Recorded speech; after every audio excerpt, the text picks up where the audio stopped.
guys, welcome sa aking video tutorial, and for today's video, ituturo ko yung kantang Kundiman na kinover ng Agsunta.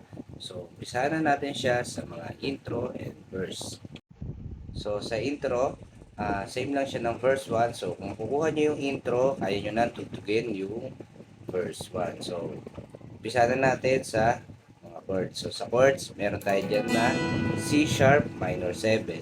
So, yung index finger nyo, dito siya sa 4th string, 1, 2, 3, 4. Tapos etong ring finger nyo sa 5th string, 1, 2, 3, 4, 5. Then etong pinky finger nyo sa 3rd string, 1, 2, 3. Tapos yung first string at saka second string, open siya guys. Yan yung tunog niya. Yan, tapos pag inusog nyo siya, 2 frets, 1, 2, ayan na yung magiging D sharp minor 7 nyo. So, usog lang kayo ng dalawa. 1, 2. Ayan. After nyan, meron tayong E major 7.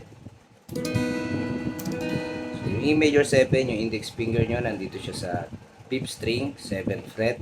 1, 2, 3, 4, 5. Tapos, etong middle finger nyo, dito siya sa 3rd string. 1, 2, 3. 8th fret. Tapos yung ring finger nyo, dito siya sa 4th string.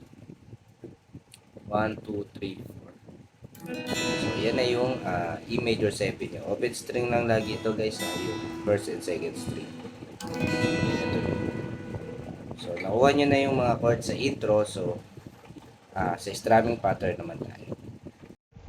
So, sa strumming pattern guys, kung napapansin nyo, yung 2 chords dyan ay naka-bracket. Yung C sharp minor 7 and and D sharp minor 7.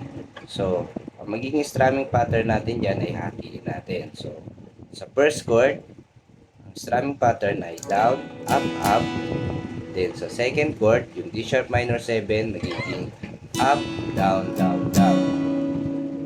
Yun yung magiging strumming pattern natin sa naka-bracket guys ha. So tandaan nyo yan guys kasi gagamitin din natin yan mamaya sa chorus. So yung nakahiwala yung hindi naka-bracket guys, yung E major 7, magiging strumming pattern natin dyan ay down, up, up, down, up, up, down. So pag binuo natin yan guys, magiging ganito siya.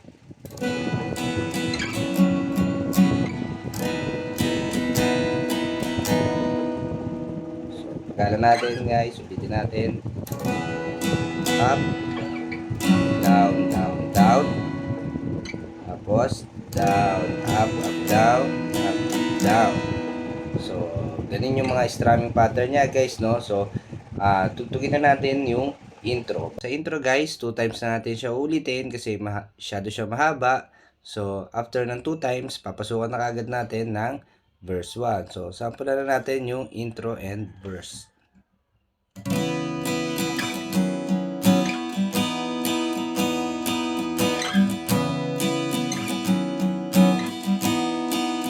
Para kang asukal, sinto mismo magmahal. Para kang pintura, buhay ko ikaw nagpinta. Para kang unang pinakainit mo na kintiyan. Para kang kumot na yumayakap sa tuwing ako'y nalulungkot.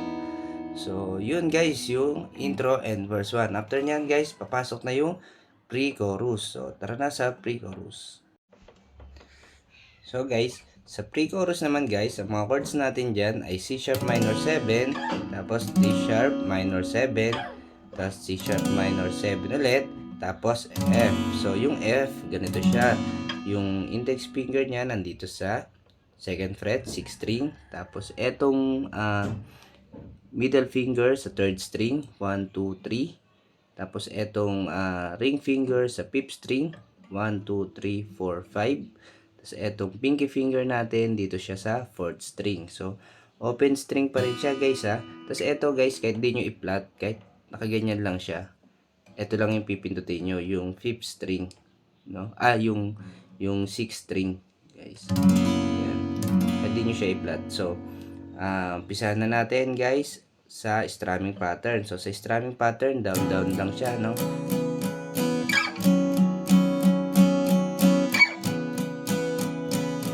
Tapos guys, sa F sharp, ang magiging strumming pattern nyo dyan, yung tinuro ko kanina, yung katulad sa E major 7, na magiging ganito, down, up, down, up, down. So, mangyayari lang dyan guys, 2 times yung uulitin yung strumming pattern na yon. So, parang magiging ganito siya. Down, up, down, up, down. So, yun yung strumming pattern sa F sharp. So, sampulan na natin guys yung pre-chorus. Kaya wag matataka kung bakit ayaw kitang mawala. Yun yung pre-chorus. So, after nyan, papasok na dyan yung chorus. So, umpisa na natin yung sa chorus. So, sa chorus, guys, ang chords natin dyan ay E. Itong index finger natin ay dito sa first fret, tapos third string. Tapos itong middle finger natin, dito siya sa 5th string. 1, 2, 3, 4, 5. Tapos itong ring finger natin, dito siya sa 4th string. So, yan na yung E. 1, 2, 3, 4. Ayan yung E. So, after nyan, meron tayong F sharp. So, naturo ko na yung F sharp, no guys? Doon naman tayo sa G sharp. So, sa G sharp, ganito siya guys. Pero may tuturo ko sa inyo na mas madali. So, eto lang yung pipindutin natin guys. Etong nasa 4th fret, 6th string. Tapos, etong middle finger natin sa 4th string. 1, 2, 3, 4. Tapos, etong ring finger natin sa 3rd string. Ayan. 1, 2, 3. Lahat siya guys, nasa 4th fret siya. So, kung nahihirapan kayo sa ganyan, pwede nyo na lang ipitin ng thumb nyo. Tas open lang lahat guys. Open yung first and second string. Tas open din tong 5th string. So, pwede nyo patugtugin guys. Ganyan. So, yan yung mga chords natin sa chorus. Tapos guys, kung napapansin nyo, may naka-bracket dyan. Yung first chord natin na E at saka F sharp. So, tinuro ko na yan guys kanina kapag naka-bracket. So, magiging strumming pattern natin sa naka-bracket ay down, up, up. Tapos, dun sa susunod na chord ay up, down, down, down. No? Tapos, dun sa G sharp, ang strumming pattern, hindi siya naka-bracket. Magiging down, up, down, up, down. So, bali, 4 times yung uulitin, yung unang line ng mga chords dyan. Tapos, yung susunod na chord, C sharp, minor 7, and F sharp. So, pwede nyong gawin dyan na strumming pattern, guys, down, down lang.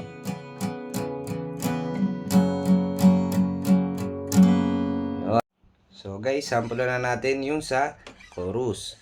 Kung hindi man tayo hanggang dulo mong kalimutan, nandito lang ako laging umaalalay, hindi ako lalayo dahil ang tanging panalangin ko ay ikaw.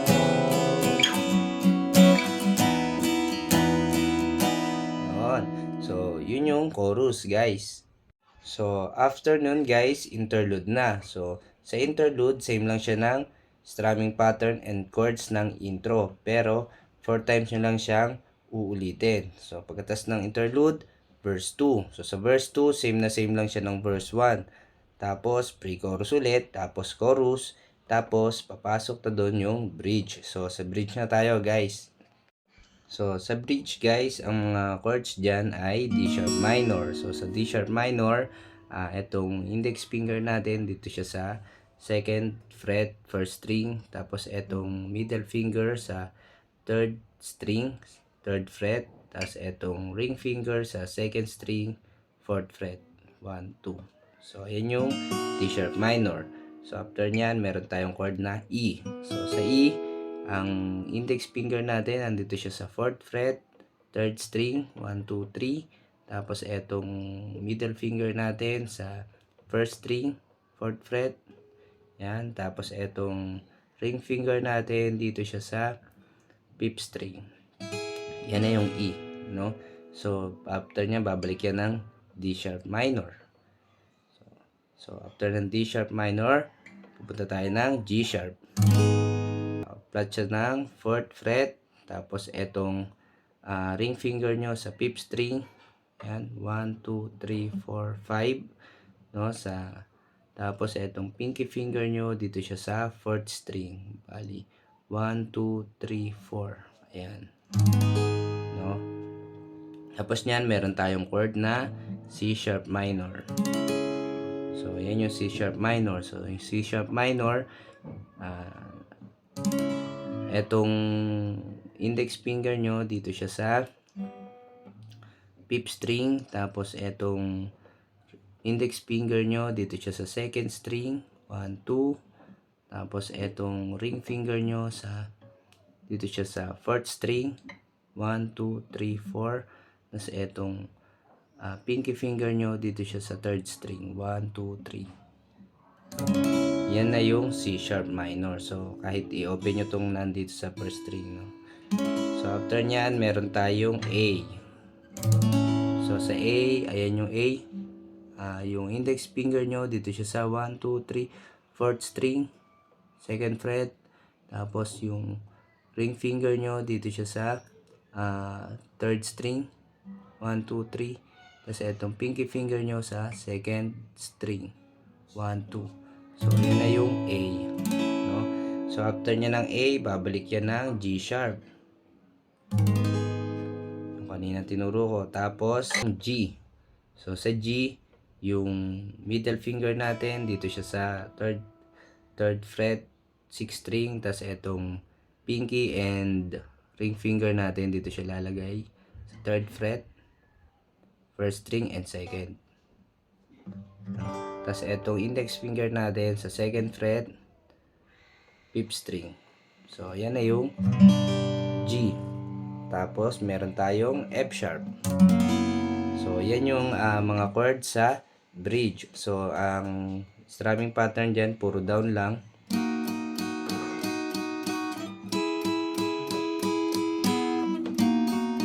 Yun, puro ganun, no? So, puro down. So, sample na natin yung sa bridge. Bahala na,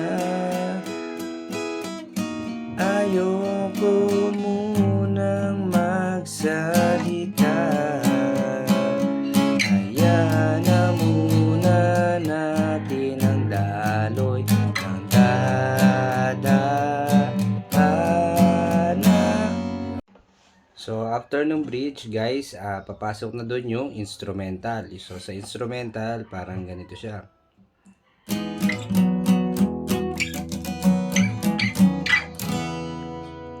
Yun yung instrumental natin. So, tuturo ko guys yung mga chords ng instrumental. So, mga chords sa instrumental ay E major 7. So, yung E major 7, ganyan yung magiging shape niya ngayon sa instrumental, no? So, yung index finger nyo, nandito siya sa 6th fret, 4th string. Tapos, etong middle finger nyo, lalagay nyo lang siya dito sa 7th fret, 5th string. Tapos, etong pinky finger nyo, dito nyo lalagay sa 3rd string. 1, 2, 3. So, yan na yung E major 7. Tapos, ng E major 7, guys, meron tayo dyan na F sharp. So, sa F sharp, ayan, ganyan. So, etong index finger nyo, nandito siya sa 9th fret. Pipindutin nyo lang yung 5th string tsaka 4th string. Bali, pa-flat nyo siyang ganyan. Then, etong pinky finger nyo, dito siya sa 11th fret. Ayan. Tapos, open lang yung 1st and 2nd string, no? Ayan na yung F sharp. 1, 2, 3. So, ayan yung F sharp. So, after nyan, nung F sharp, pipindutin nyo lang tong 5th string. Ito. 1, 2, 3, 4, 5. Bali, yan na yung G sharp. No? Magiging ganyan lang siya. G sharp, F sharp, tapos G sharp. So, ayan. Bali, ang chords natin na nakuha ay E major 7, tapos F sharp, tapos G sharp. So guys, after nitong G sharp, no, pupunta na kayo sa D sharp minor 7 ulit. Ito, naturo ko na to guys, yung D sharp minor 7 natin. Tapos yan, yung bago nating E major 7, babalik kayo dyan. Tapos D sharp minor 7 ulit, tapos C sharp minor 7. So pag binuo natin yung instrumental niya guys, babagalan lang natin. Bali ang strumming pattern niya, dalawa lang, down down bawat chord, pero may mga chords diyan na magkakaroon ng isa lang. So papakita ko muna yung pagka strumming pattern niya. E major 7, dalawa, tapos F sharp, dalawa rin, tapos G sharp, dalawa rin. Tapos pagbalik dito sa D sharp minor 7, dalawa. Tapos sa E major 7, magiging isa na lang. Tapos dalawa ulit sa D sharp minor 7. Tapos sa C sharp minor 7, isa lang. So pag binuo natin, babagalan natin ng konti para makuha nyo yung strumming pattern. So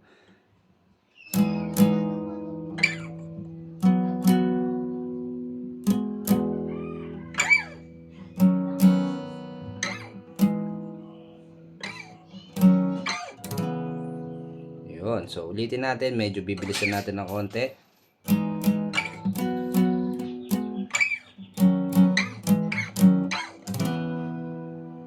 Yun. So guys, uulitin ko pa siya ng 3 beses kasi 3 beses uulitin yun sa instrumental. Doon sa pang-apat na beses guys, mag-iiba siya. So sa pang-apat, mamaya ako ituturo yung chord. So bubuin natin yung 3 instrumental.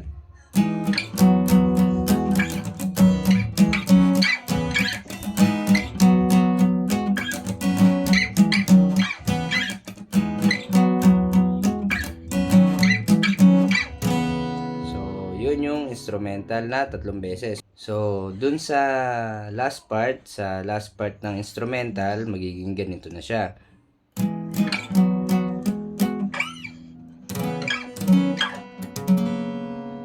Yun. So, ulitin natin. E major 7. Tapos C sharp minor 7. D sharp minor 7. And F sharp. So, pag binilisan natin guys,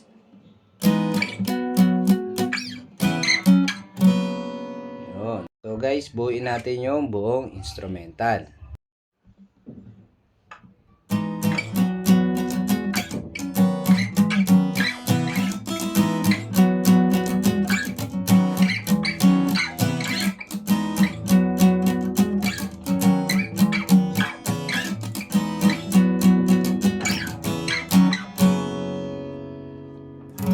So after nun guys, chorus na. So kung hindi man tayo hanggang dulo, huwag mong kalimutan, nandito lang ako, laging umaalalay, hindi ako lalayo, dahil ang tanging panalangin ko ay ikaw.